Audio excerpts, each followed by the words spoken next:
Ramadan gak pernah salah teman. Jadi jangan nyalah-nyalahin ya. Jangan kayak mereka tuh yang suka nyalahin setan, padahal mereka aja yang kegoda. Jadi sebenarnya yang salah itu penyikapan kita terhadap sesuatu hal. Kita nggak bisa dong nyalahin batu kalau kesandung, nggak bisa juga nyalahin lantai kalau kepleset. Itu murni kesalahan kita loh. Sama halnya dengan Ramadan, kita nggak bisa nyalahin Ramadan gitu aja. Kalau di bulan itu ternyata kita nggak dapat Lailatul Qadar. Makanya kita harus pahami Ramadan sesungguhnya. Soalnya kalau enggak, kita bisa jadi salah kaprah atau malah nyalah-nyalahin. Nah, saat ibadah di bulan Ramadan misalnya, pernah nggak kita ngerasa ngelakuin suatu ibadah tapi nggak paham untuk apa itu ibadahnya? Sayang banget ya. Nah, itulah sebabnya yang kadang ibadah kita ini jadi ngerasa kering. Kita ngerasa udah ngelakuin banyak ibadah, tapi hati nggak tenang aja, nggak tenang terus gitu, kayak hambar gitu, dan nggak ada rasa, kayak mati rasa aja gitu. Makanya aku mau ngajak kalian semua untuk memahami apa sih bulan Ramadan itu, dan memahami juga ibadah-ibadah yang ada di dalamnya, supaya kita bisa memaknai setiap ibadahnya dan ngerasain kehadiran Allah saat menjalaninya. Jadi hati kita kering itu bukan karena kita nggak pacaran, kok jadi ke situ ya? Tapi karena kita nggak memaknai ibadah itu sendiri. Akhirnya kita nggak bisa menikmati ibadah itu. Makanya ibadah itu emang harus punya landasan dan alasan. Landasan dan alasannya kita harus beribadah cuma karena Allah aja gitu. Nggak usah karena orang lain lah. Untuk bisa punya niat kayak gitu, kita juga harus punya banyak ilmu. Rasulullah juga pernah melarang kita untuk beribadah atas dasar kebodohan. Kata beliau begini, Allah tidak suka diibadahi dengan kebodohan. Kalian tahu artinya apa? Ya, kita nggak boleh melakukan sesuatu yang nggak kita ketahui atau kita pahami. Kenapa dan bagaimana? Kayak banyak pertanyaan gitu, padahal kita ngelakuin sesuatu tapi kita masih bertanya-tanya gitu. Karena kelak semua amalan kita akan dipertanggungjawabin.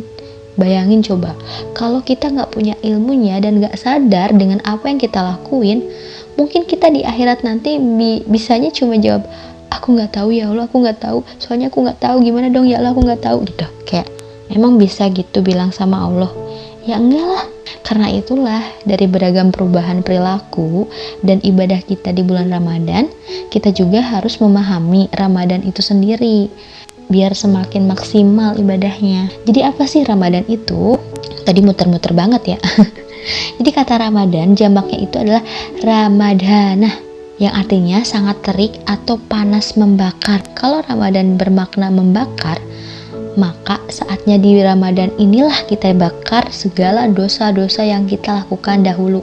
Entah itu karena ketidaktahuan atau karena unsur kesengajaan, ya atau apapun itulah ya. Untuk taubat dan membakar segala dosa-dosa kita, gak cukup dengan mempelajari dan mengetahui isi Al-Quran aja ternyata.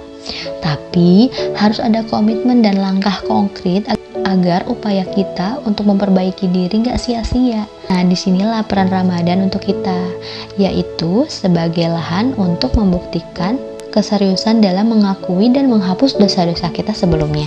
Banyak banget cerita orang-orang yang niatnya taubat, tapi kesulitan pas menjalaninya.